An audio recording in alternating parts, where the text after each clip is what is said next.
Well, good evening and welcome to About the Valley. And I got a special guest this week, a man well known throughout the whole area, Upton Bell. Geez, Who I also, thought you'd say the country too, but well, that's, the country, I'll wow. just take the area because it's so big. Well, we're a local show. No, you're national. Yeah, I we know are, all we're actually about we're you. international. I know you are. You're a big deal. I mean, it's But, great.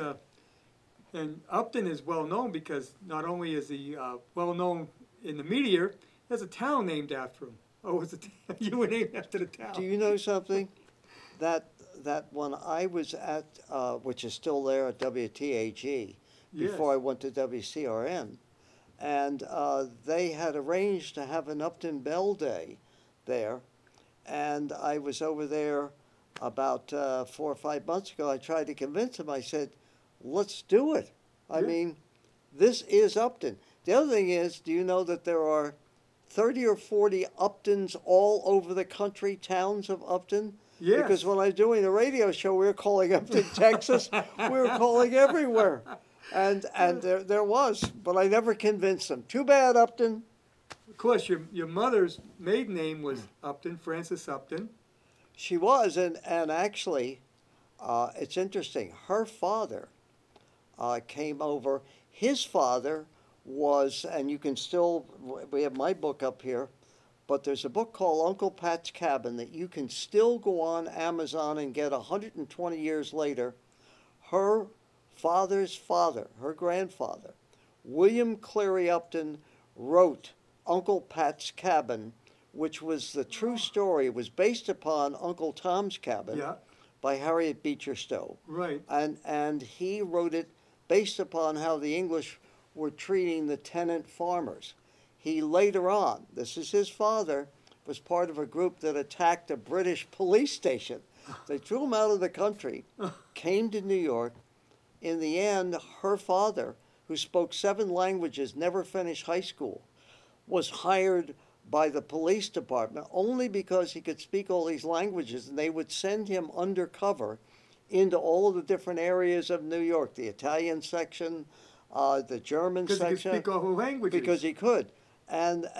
So he was, Frank Upton was one of the most decorated detectives in New York City, and actually, which you wouldn't see very much of today, at the age of 41, volunteered for the First World War, and was Whoa, captured by the 41. yep, and was captured by the Germans. The only reason he survived in their concentration camps, he was the one that they had that would be able to talk to all the different people because of his Yeah, dialect. He yes. survived, but he was missing for 2 years. Oh, And finally, they found him and notified my mother's mother that he was found. And so he came back to New York, their detective, and actually when she finally was in the Ziegfeld Follies and discovered on Broadway, yeah. he would walk her home every night. He came to the theater, he waited till the show was over, and walked her home to make sure she was safe. So, I mean, there's a lot of history with her father, and of course with her because she Yeah. was just a high school girl working in Macy's in the perfume counter, and a talent scout happened to be coming through there from the Shubert Theater. She, by the way, opened a lot of her plays in Boston at the Shubert Theater, a lot of her out-of-town Oh, plays. oh, all He right. said, "Young lady," he said, basically, you're very pretty. Do you have any background? She said, "Well, I'm, right now doing ballet and stuff like that." Anyway, long story short, 4 or 5 years later, she was on Broadway and eventually became a Ziegfeld Folly star. George White's Scandal. She was in every major play. Yeah. To be in the Ziegfeld Follies was quite an honor. Yeah, well, it not only that, they have a place in New York where the whole history of it. She knew everybody. She introduced the song "Making Whoopee" with Eddie Cantor. Oh, She knew wow. Bob Hope, Cesar Romero. She was a pen pal of George Burns and Gracie Allen. In fact, one of her letters to Gracie Allen is out there on the internet somewhere. So she Yeah, knew. all those people got their start in New York, in Broadway, and vaudeville. Well, yeah, they did. Vaudeville was the biggest thing, Yeah. and many. Didn't have TVs then. Thank God they didn't have Twitter, Right, and didn't have Twitter. Yeah. everybody knew each other. Yeah. So and they ran in circles together, gangsters, show business people, Yeah. you name it. So she knew everybody. She knew Lindbergh. She knew all the great names that are there Wow. because they all mixed. Wow, isn't that amazing? But your dad also has quite a history. Well, both of them, and here I am, a survivor of both of them. He of course, his father was on the Walter Camp Rules Committee. John C. Bell Sr. He was the Attorney General of Pennsylvania. He was a trustee of the University of Pennsylvania.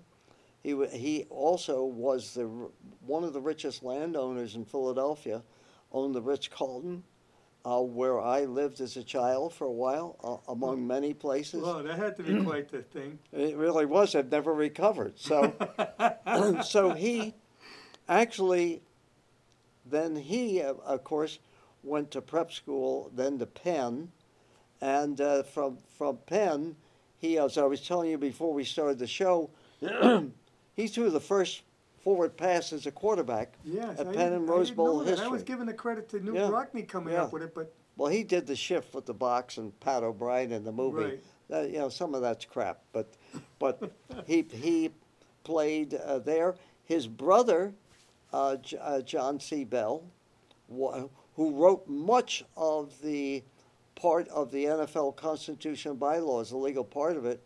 His brother was the lieutenant governor, governor of Pennsylvania, and then became the Chief Justice of the Supreme Court of Pennsylvania, and also one of the people that was one of his associate justices was Derek Bach's father, the president of Harvard. So there was all of that connection yeah. there in Philadelphia and of course in some ways around the country. That's amazing. And your father was there when football really changed then, because the forward pass really changed football. Well, it did, and actually the first training camp when he founded the Philadelphia Eagles, and in the early part, in the early years, I found them in 1933. I went from living in hotels, rented houses from place to place to place, with football players, and I was used to being around them. Babysitter got an extra $5 a week for being little Upton Bell, and but the first time, when he became commissioner in 1946, he had owned the Eagles and then the Steelers. He took me to the first training camp with many of the players who were returning from the Second World War in 1946. Chicago Bears, the Monsters of the Midway. And there's a person in there that I think belongs in the NFL Hall of Fame. His name is Clark Shaughnessy. He is the first one. In those days, you had a full backfield. You had the quarterback, the fullback, left halfback, right halfback. Yep. I was there the night, as a 9-year-old kid, when Shaughnessy went to the blackboard and said, we're going to break off one of the halfbacks and make him, which is today the flanker, the wide receiver. And he diagrammed how they would institute the passing game to make it even bigger. They had a Hall of Fame quarterback today, Sid Luckman, and they great backfield. But I actually saw Clark Shaughnessy design what then became Well, did that change things a lot, huh? everything. Yeah. And Change now, everything. Now your receivers are the big part of the team. What has happened in pro football went from then, where there was mainly a running game that was complemented by the passing game, although in the 50s there was a lot of passing, to today that I think it's gone too far. The running back is extinct. The Jimmy Browns that most people in your audience have never seen, still the greatest running back I've ever seen. Oh, yeah. Is basically, and think of all the great running backs. Even here, Sam the Bam Cunningham, all of them, they've become extinct because they've changed the rules to where they penalize the defense and the offense, the big gaping holes in the middle of the field. So you have the wide receiver, the person in the slot. Yep. You have all of those different things that it's really a passing game. You don't have a quarterback, forget it. Yeah, you're right. It's come down to a passing game. Everybody looks at you got receivers out in the field all over the place, and they use a running back to make a little bit of yardage here and there. And the running back better be able to catch the football, most of them. Yes. So it is, and it's not so much the long pass. When I first came in and was with the Colts during the 60s and the great John Unitas, who I still consider Oh, the best I've ever seen, he and Brady are right there. yep. The difference is the era that started kind of with Joe Montana is the short pass. Yes. And so if you couldn't run a down and out and a quarterback didn't have the arm to throw it 20 yards on a tightrope, he ain't playing. But today, it's the dink, it's the dunk, it's the Yep. 5, the 10-yard, and Brady is the master at it. Oh, But, he is. But you don't necessarily have to have a great arm. You have to have a great mind. Yep. Although, again, one of my big complaints is, unlike the great quarterbacks I saw, they had to call their own plays, figure out their own defenses. They weren't quite as complex as today, but they were still fairly complex. Today, somebody's in Europe, they call Yeah, every play. Exactly. He's getting it. And the defense now, they call every play. Yeah. And I'm saying, well, bring on the robots. Yeah, you got offensive and defense coordinators on the sidelines giving you all the information. They got more coaches than players. I know, isn't And that I'm amazing? saying, I remember, and again, I want to be very clear to the audience, that today's game they're bigger, they're quicker, they're stronger, they're faster. In some ways, it's a better game. It's even a bigger TV game. But I'm not sure it's a better game. And of course, the reason, part of it is there's 32 teams. There used to only be 16 to 20. Yep. That means a lot more guys Well, that you spread the couldn't make talent it. out. The You talent. thinned it out. But if you don't have a quarterback, Yep. if Brady can play to 50 if he doesn't get injured, because he's still better than 3/4 of what you see out there, and particularly in this division with a bunch of guys named Joe. Yeah. So if you don't have a quarterback, that's about 16 teams in the NFL I don't watch. And I have the red zone, I have the black zone, I have the blue zone, I have everything known to God. And I can tell you this, half of them I would turn off from boredom. But the brilliance of the NFL is they sell it as a package, and it's worth billions of dollars. Oh, I know. Everybody's out fighting for it. Yeah, well, they have it because, That's what the money is today in all sports. It's the TV. well, it is. And my father, actually, his when he had the Philadelphia Eagles in the 30s, it was the first game ever put on television. And I know people talk about Goodell and Pete Rozelle, who was a great commissioner. But Burt Bell, if you read my book, and you read Bob Lyons' book on his life called On Any Given Sunday, which was his term, and I wish I had bought it at the time, or I'd be sitting in here, you'd be sitting there, and I'd own this studio. But when you look at it, it is changed in a way with the TV. But he was the first one to say back in the 40s, and if you go back and check the history on Burt Bell, he said the future of the NFL is television. And not only was it the first game to televise, but he was the one that first put in the policy that if you didn't sell out at home, then the game couldn't go on TV. If you didn't sell out within 48 hours, Which makes sense. You want to it draw a does. crowd in Well, first. yeah, because in those days, unlike today, although you'll see more and more teams filling less and less of their stadiums, because partially if the team stinks, but also the TV rule. But the other thing is that if in those days where the home gate was really important, if he had let it go on TV, it would have been the death of it. And I'll give you two instances. One, Burt Bell was the first person to ever register in the history of sports as a full-time lobbyist in Washington. Oh, So we as kids, my brother and myself, used to get on the train in Philadelphia, get down to Washington with him. There, if you go back and look at some of the old clippings, you'll see Burt Bell appearing before Congress. And there's one famous headline, Bell says to, I think it was the head of one of the subcommittees, it might have been Representative McClellan, and said, "Well, Mr. Bell," he said, "why don't you show the whole thing on television here?" And he said, well, he said, his reply, which was a headline, he said, "Do they show Elvis below the hips?" and that's a true story. There was a headline out there, and he fought for the right to control the policy and also to give football the same type of treatment as baseball got from antitrust. He was the first to do that. I'll give you a quick story then on politics, which is the story of life, as we know. I think it was 56, Cleveland Browns, Detroit Lions playing the championship in Detroit. It had snowed all week long. And people stood out in line, sold the place out by Thursday. So Governor Soapy Menem-Williams called my father and tried to put the pressure on. He said, "Bert, the game's sold out. Let's give it to everybody here."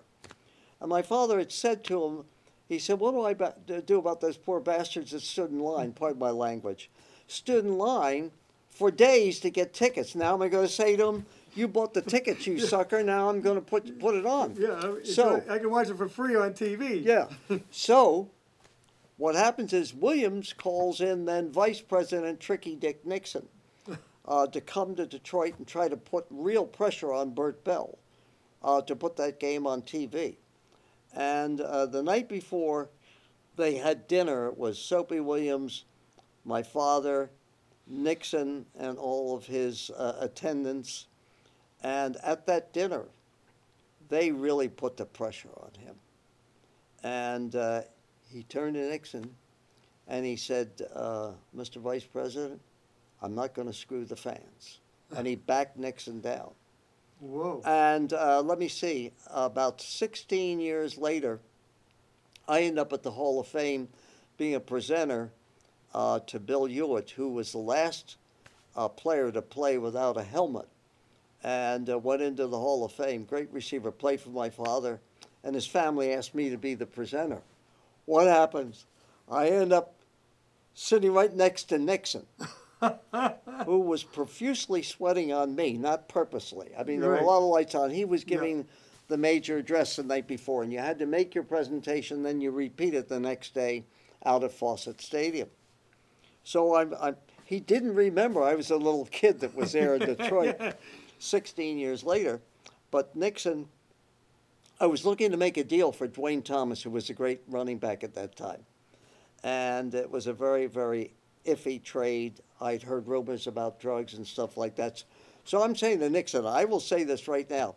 I think Nixon knew as much about football as he did about the plumbers and the government. He really knew his football. So I said to him, "Mr. President, I'm thinking about making this deal for Dwayne Thomas." He goes, "You gotta get him. He is really good. I've been watching him now. He was played against us in the Super Bowl, and was a great player, troubled." So I stupidly went back afterwards and at 2 o'clock in the morning called Tex Schramm and we made a deal to get Dwayne Thomas. I cursed Nixon to this day because he only lasted 3 days at a confrontation with the coach, and we had to get him out of training camp. Ironically, years later, he went back to Dallas. We got the commissioner to negate the deal. He went back to Dallas, and we opened up Dallas Stadium that year. Thomas played against us. I think he scored 2 touchdowns. I said, "Boy, have I been screwed here totally." So that's just some of the stories. You find Belichick picks a lot of these guys that have problems, but he seems to handle it. Well, he does, but 3/4 of them he doesn't, and he gets rid of them. They're gone. And, you know, he has changed his philosophy now. He's drafting okay, but he's in a division where he knows that you only have to win a certain amount of games each year to get to the playoffs. I mean, this is the worst division in football, and I'm not knocking the Patriots. No, you're right, it is. But he knows every year he only has to win a certain amount of games. So what you see him doing now in the last 3 or 4 years is interesting, the way he's changed. What he's done is he picks up these guys that have 1 or 2 years left in them, or still really would understand his system, because you have to really have a bright player to play for Belichick defensively. Yes. Your physical skill is important, but your mental skill is even more important. Be at that right spot where that ball is. Yep. So watch what he's doing. He's picking up a lot of players and say, Jesus, this guy's 34, 35 years old. How much time is he left? All he needs is a year or so out of them. Then he'll dump him. Pick and somebody else up. pick somebody else up. So it is, but most of the problems that he's picked up, he's had to get rid of. That I don't like. But the factor here is he'd still be a great coach, but what would he be without Brady? I know. What would any coach be, by the way? Right. Football is synonymous with quarterback. Oh, the quarterback is the game. Yeah. There's no doubt about that. It is. And see, my father really understood this because he was a quarterback. Ah. And when you really think about it, is that Bert Bell was the only person in history, team captain, quarterback, assistant coach, head coach, owner, general manager of 2 teams. There has never been anybody prepared better to be the commissioner of the National Football League in the troubled times they had and take them all the way to new heights till he dropped dead out of the football game. But he was the first person in that inaugural class to go into the Hall of Fame. That's how good he was. Well, he lived football 24/7, right? Yeah, he did, and I think it killed him. I Yeah. think it's that and me on Father's Day giving him 2 cartons of cigarettes. I wouldn't do that now. Can you imagine? Hi, Dad. Geez, this is really good for your health. Have two packages of Camels and Lucky Strikes. But yeah, he was in there in the transition period when the NFL was going from football wasn't a big sport, Well, and then it grew. Well, it into- grew, but it's interesting, and I talk about in the book. And I'm not trying to be a millionaire overnight. I just want to buy this station. But if you get this book, the thing that you're going to find out that you won't find out in a lot of other books is the real history, because I saw it from Yeah, you were there. behind the scenes, and that's why we call it President of the Creation, which was a play on Dean Acheson's great book, and the rise of the NFL. But you'll see in there the 3 things I think that separated him from most people. One, he answered the phone 24 hours a day, and I can remember 2, 3 o'clock in the morning the phone would ring at home. And my father said to me 2 things. Don't ever ask who's calling, and B, don't say I'm asleep. So imagine what that does to your health. Oh, The other thing is he had the greatest relationship anybody will ever have with the media. I mean, this Trump, the media is the enemy, is the worst thing I think has ever happened to this country, no matter what your politics are. And if they called him and said, I've got this story on so-and-so, he wouldn't go, well, you know what, let me think about it. They're really a good guy. He told them the truth. And that's why he was so respected. But the biggest thing that he did, and this is the 100th anniversary of the NFL this year, and I've gotten calls from all over the country to talk about it. But I said to some people in the NFL, I said, and I'm not bragging, if Bert Bell hadn't invented the pro football draft, all of you would be out of a job. There wouldn't be any league. It was 1934, 35, and he saw that only 3 teams were making money. Chicago Bears, New York Football Giants, the Packers to a degree, and maybe the Redskins. The rest of them were starving. And a lot of people don't know this, because I also owned a team in a league that went under, is 30-some teams from when they met in Canton with Jim Thorpe in the Hall of Fame, well, the Canton automobile place. yeah. 33, I think, or so teams had failed since 1920 until, Wow.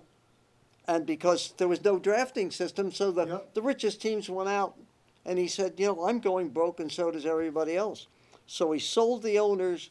He came up with the concept of the worst team drafting first, which annually was usually his, and came up with that concept. It's one of the most brilliant concepts. Every sport emulated it to today. It went through court cases. It went through everything. But if he hadn't done that, we wouldn't be sitting here. Yeah, you'd only have a few teams that would, because. Well, there'd be no league. The league was Right. going down. Yeah. That was it. It's actually, the NFL is probably one of the best leagues for parity amongst the teams because of the draft. And and also, of course, they have the cap. Well, they brought in the salary cap, but the whole idea was to give it somewhat parity. Although it's really interesting, the parity we have right now is the Patriots every year versus somebody. You know, I know. and That's true. That's true. I mean, but there again, that's Brady. the what? That's Brady. Well, yeah, it's Brady, and he's getting good coaching, and he's very Yeah. smart and taking advantage of the rules. But again, when you look at the big ifs of life, if there was no pro football draft, you would not, college football would still be dominant. And it's interesting Yeah. because the biggest game for the NFL was not the Packers playing the Bears. The biggest game every year, and I went 4 years in a row, and I describe it in the book, what the days were like then. Not a lot, if any, television. The Chicago All-Star Game captured America's imagination. The greatest All-Star players, which at that time were better than most NFL players, would play in Chicago in the Chicago All-Star Game against the champion.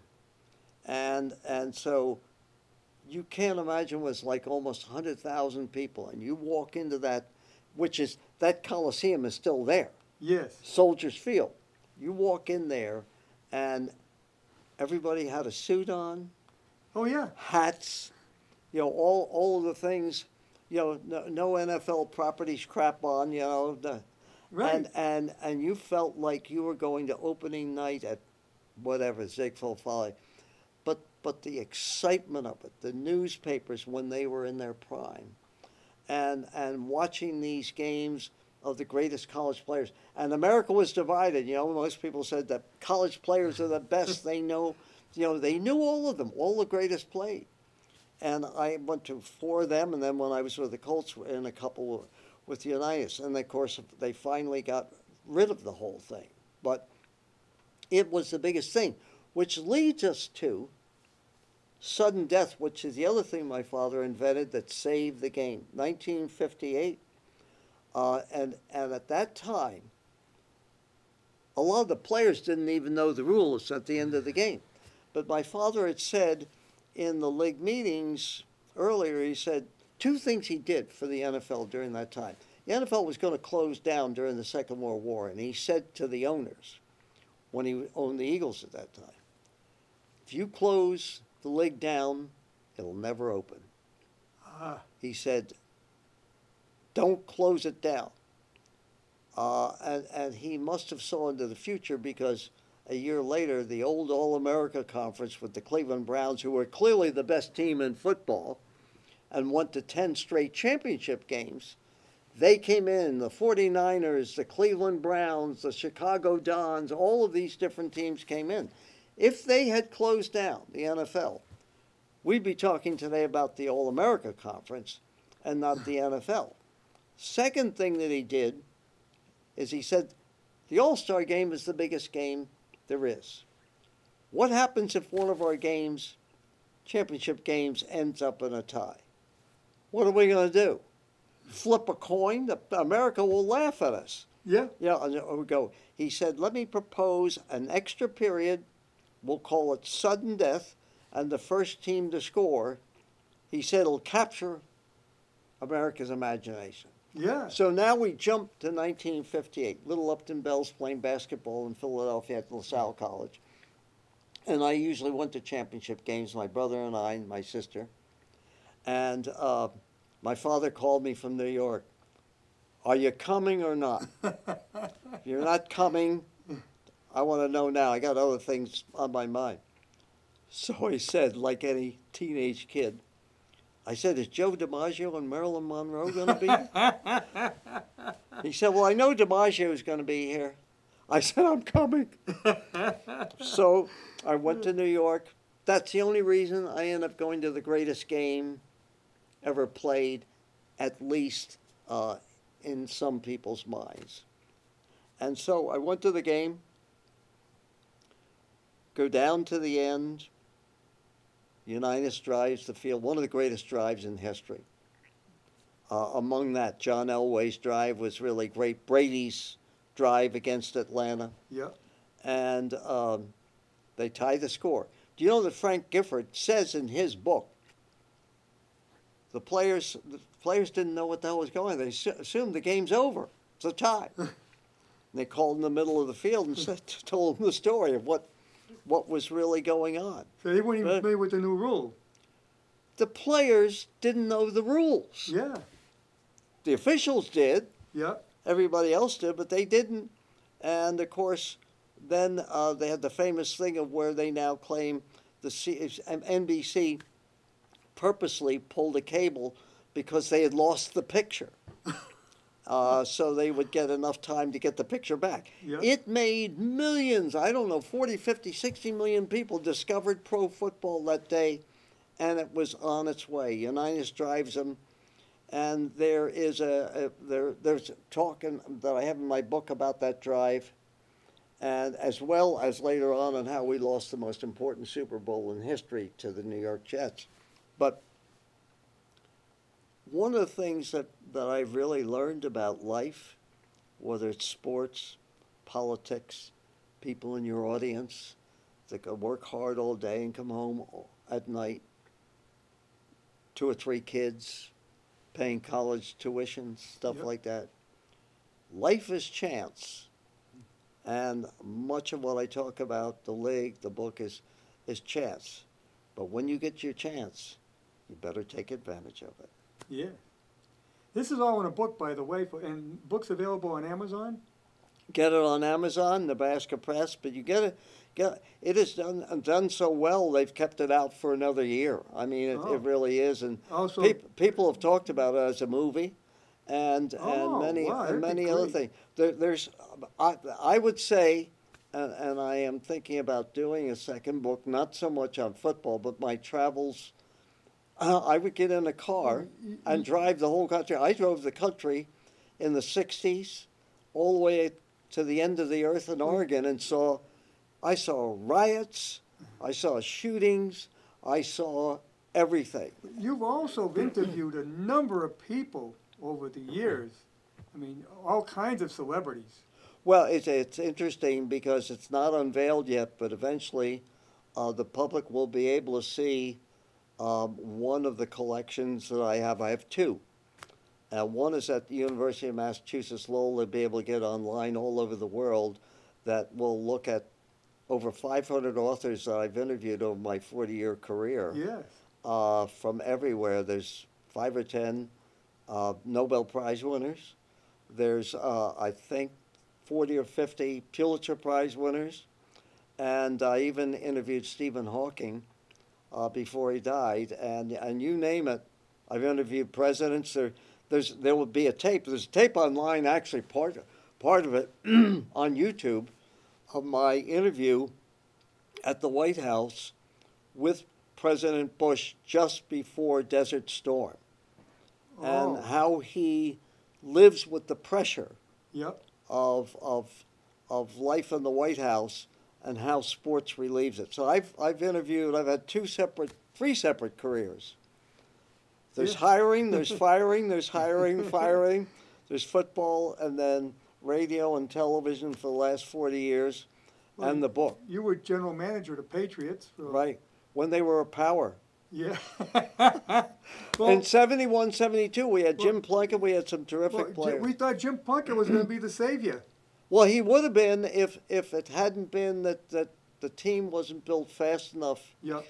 and he got hurt. Chuck Fairbanks came in, and he But ended then up. he went out to the West Coast and Well, I think he belongs in the Hall of Fame. Yeah. I think he was that great, but we have some wonderful players. But the problem was, I explained in the book, there were 30 owners and board of directors, and you can't get anything done. They're all fighting with each Well, you other. did convince them of one thing, calling them the New England Patriots. I did. Well, you would too if you came into town for your press conference and I picked up the Boston Globe and it said, the BS Patriots will be, they've been named the BS. And I said, is that Billy Sullivan or is that Bull you know what? And I said, this is ridiculous.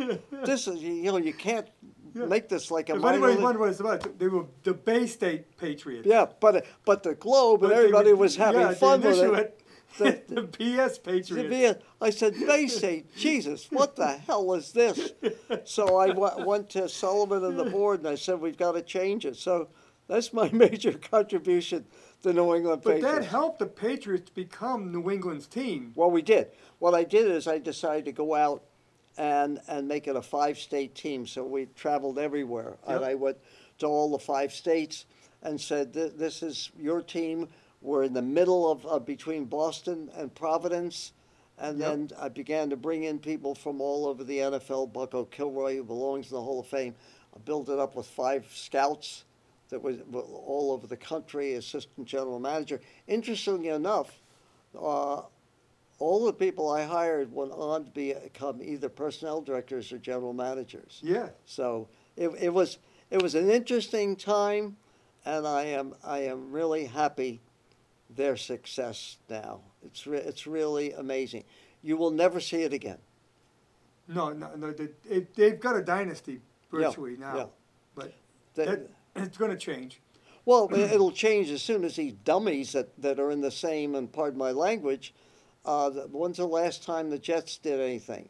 The Dolphins. Yeah. The Buffalo Bills, my God, I mean, I've never seen, it's like a Charlie Chaplin 3-reeler.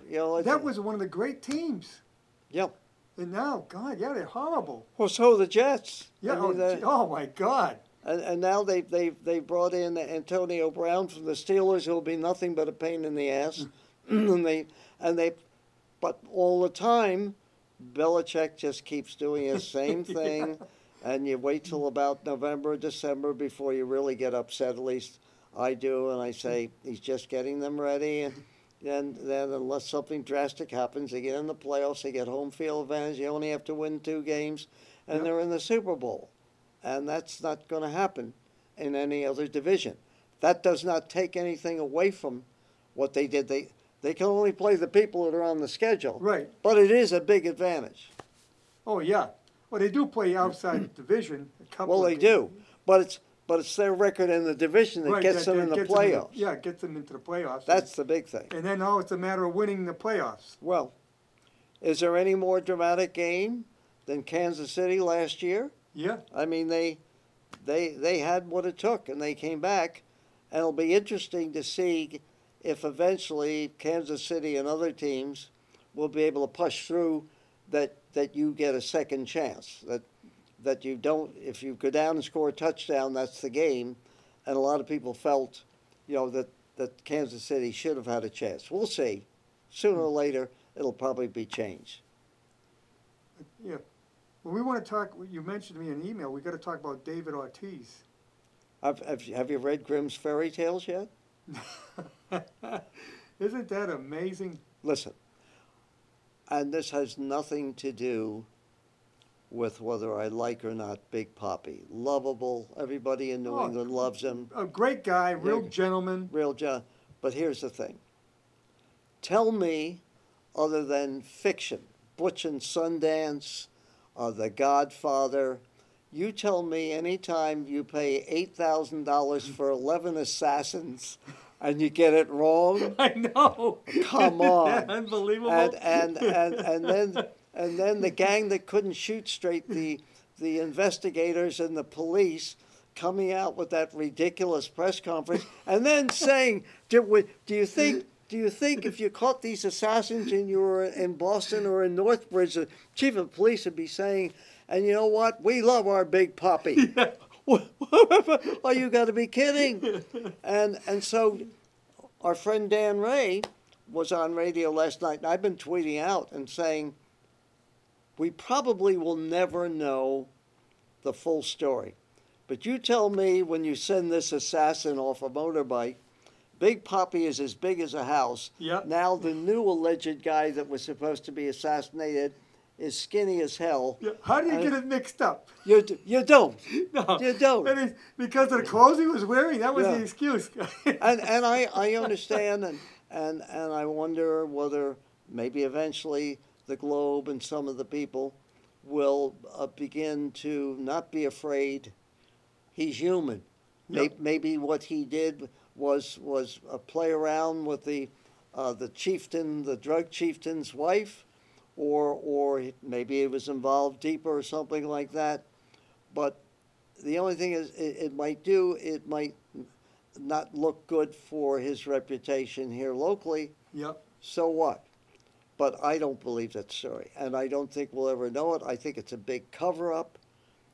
You just don't have that happen. Right. And not only that, I'd be really ticked off as Ortiz. Only $8,000 for my life. I know.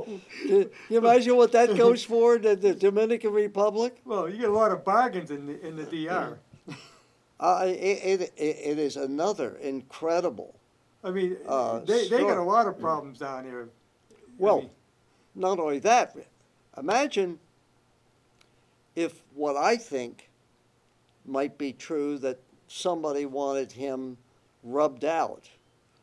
That means he better be careful when he goes back, if he does, the Yeah. Dominican Republic. And two of the people I think are wanted here in this country. yes, One of them is wanted here, I know. So I mean, there's just too much to the story.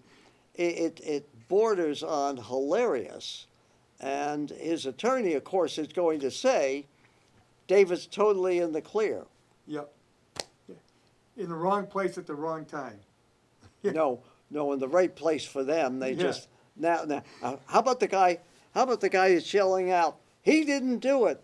He didn't do it." And what I'm told is, if he hadn't yelled that out, he might have died in jail. The guy. You're right. But I mean, they got problems with people getting poisoned down there. Oh my God! Don't go to a mini bar. Oh, I know. Yeah, I mean that. I think it's 8 or 9 now, counting Yeah. what's going on there, and that in some ways is worse for the Dominican Republic than Big Poppy. Yeah, I mean, Because the people are asking all over the world what's going on here. it's all at the Hard Rock. Yeah, I think they're going to be closing that place. we'll see what happens there. It is something else. So, but yeah, Big Poppy is a hero here. I mean, the Red Sox flew him back to get him better medical treatment. Obviously, when Boston has the best medical facilities in the world. So I mean, and I believe you. It's probably a cover-up here because they don't want to change. The image. If Big Poppy was Little Poppy playing for some team here, Yep. and this type of thing happened, what do you think the treatment would be like then? Yeah. Every investigative reporter would be on it, Yep. and I think the Globe to a degree. But there's got to be a problem in, if you're John Henry, you love him, Yep. and rightfully so. You fly him back. He's been a big part of the Red Sox, but John Henry also owns the Globe. So suppose Bob Holler, who's one of the best, goes to Brian McGrory and says, "Listen, this is the truth. Yeah. Now what?" The thing is, they don't want to tarnish. He's the new Ted Williams for the Red Sox. They don't want him tarnished. Ted Williams had problems, but you never heard about it. Well, yeah, except the 8 newspapers that were here then attacked him all the time. Yeah. I mean, he really got, whatever you think of him, Teddy Ballgame. They were brutalizing him every day. That's why he spit at the fan and stuff like that. Big Poppy has been nothing but the reincarnation of a saint. So You're right. anyway, Yeah. yep. So, well, anyway, to get further on, yourself now, you've been all over Boston media, right? Different radio stations. Yeah. TV. There's not a station I haven't worked at. Yeah, I was going to There's- say. No, I've done over my 40 years practically every radio One station. of the best sports shows that they ever had on radio, Calling All Sports. Great with Bob Lobel. Yep. Absolutely. I'd started the General. The genre was a little bit less serious. Interview the top people, and we had everybody on. And it's in the book. Some of the people we had on, Sir Edmund Hillary, who conquered Mount Everest Yes. before all these people that are paying $50,000 to stand at the top to freeze to death. Yeah, I mean, we had him. Woody Hayes was on once. I said to LaBelle, I know you love this guy. You know what? He's a great coach, but I can't stand him. You want to have him on? Put him on. So we put him on. He never answered a football question. You know what he said?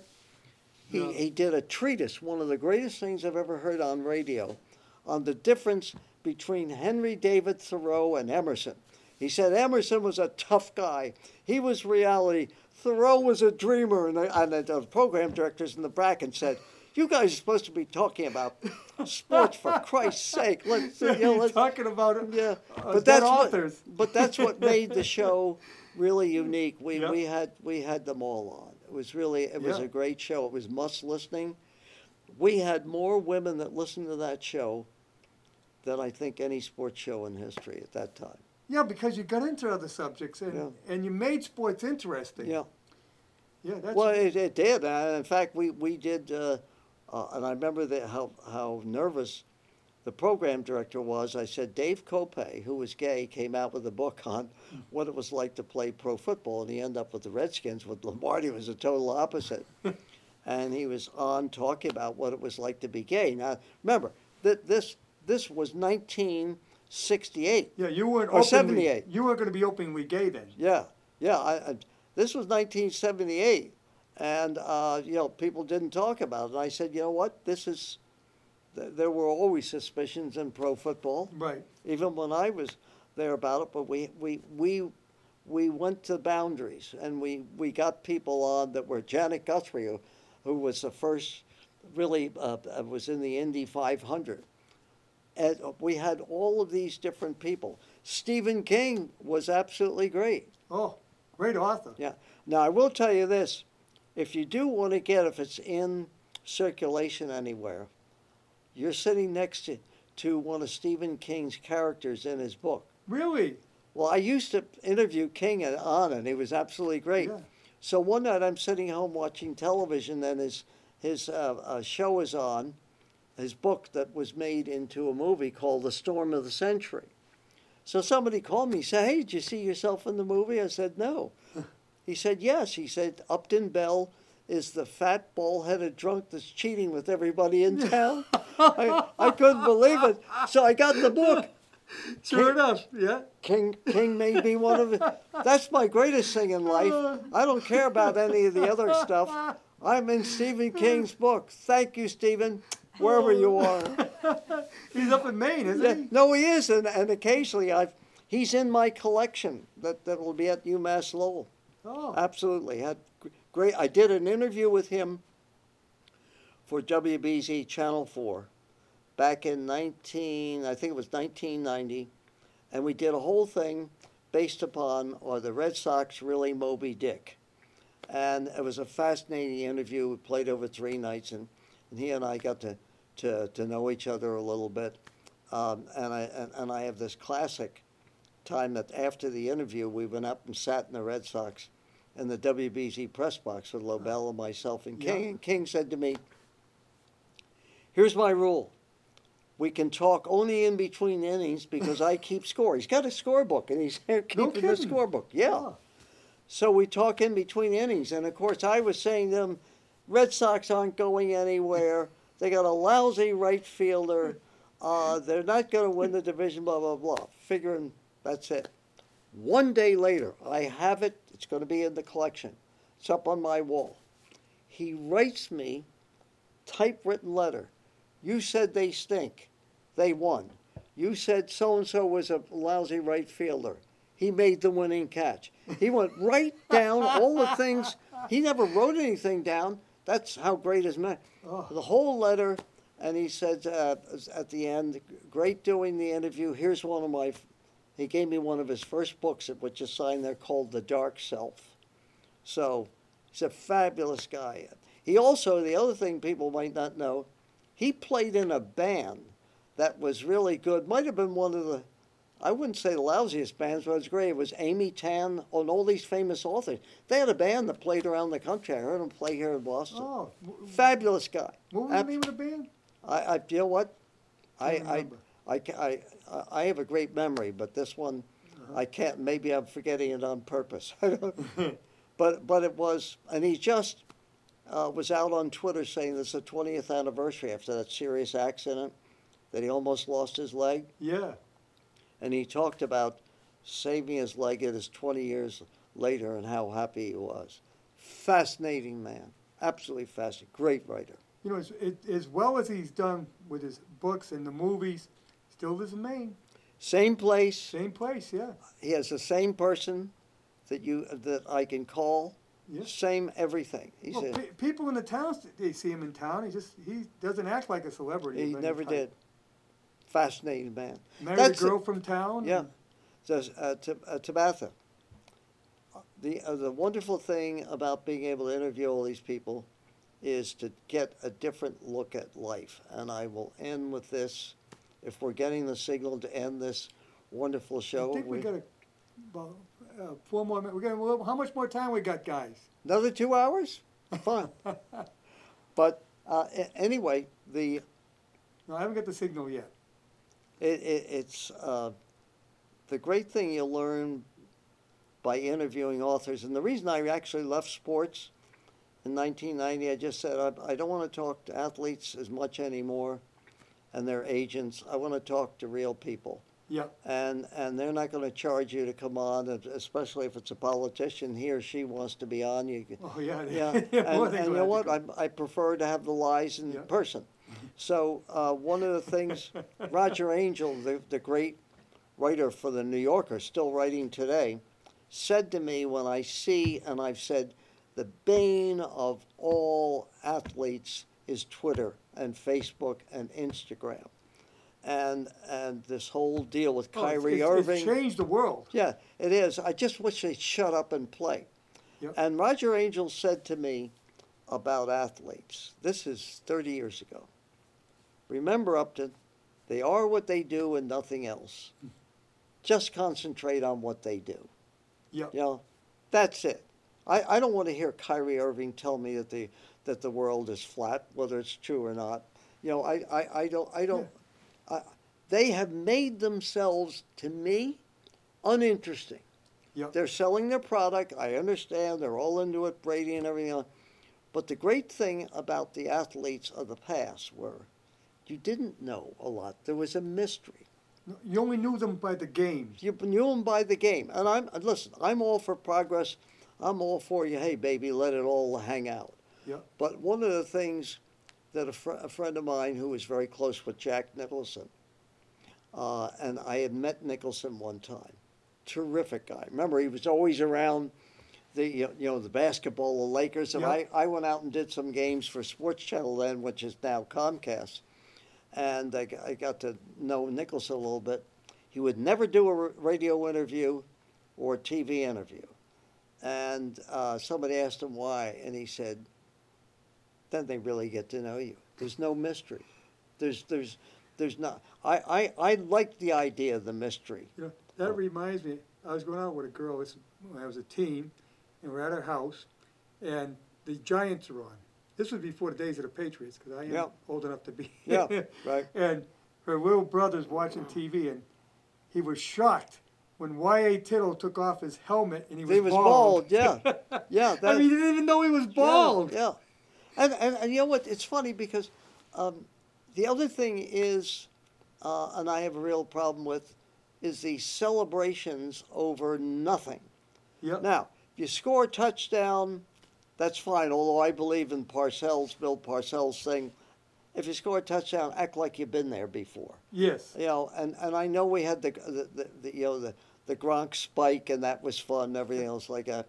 But when I see an NFL player or a college player making a tackle in the middle of the game while they're getting their fanny kicked, and he acts like it's orgasm, I say to myself, please stop it. You know, I think what they're trying to do is get the spirit of the team up, but it's gone too far now. I don't think so. You know what I think? It's all ego. It's all about them. All of Yeah. this, It's me, I did it. Yeah. Yeah, I did it. whether it's Steph Curry or whoever it is, they make a basket. And that's one of the reasons why I like a player who does.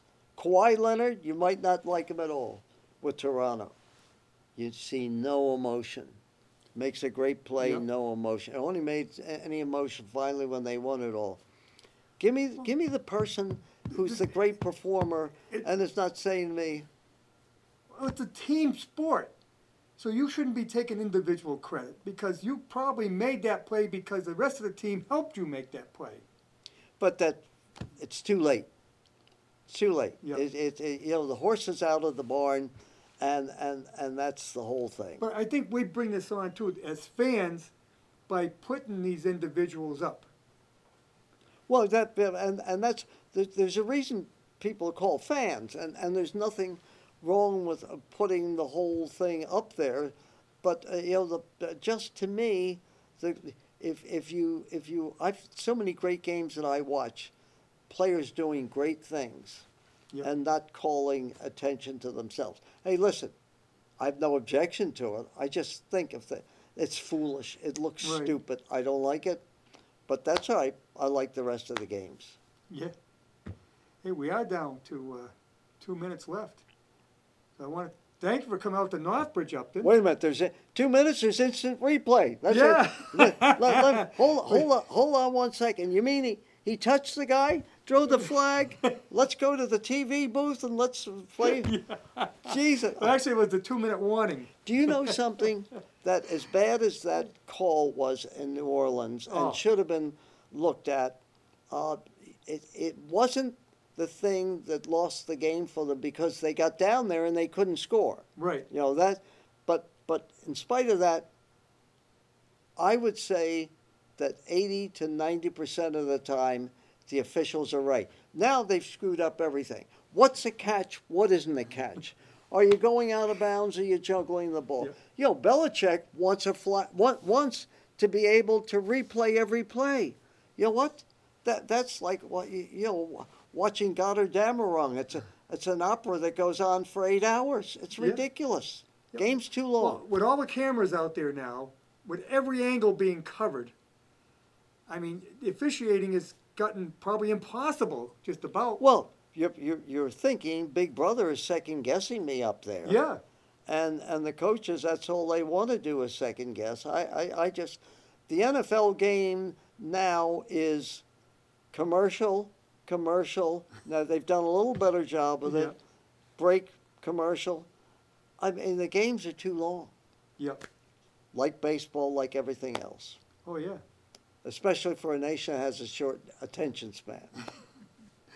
Well, I really got to break down up there because we're down to the wire. Okay, But thank you for coming in, great. and great to see you. It's great to see you. And Hi to everybody you on the can pick up a network. great book. I'm telling you, it's a great Get read. it. Even if you're not a sports fan, you'll love reading this book. Everywhere I go, I always promise, if you don't like it, call me, collect. I won't give you the number. Email me, and I'll give you your monies back. Because now that Bitcoin's out, I'm in good shape. Okay. All right. Once again, thank you, Upton, and we'll see you next week on About the Valley.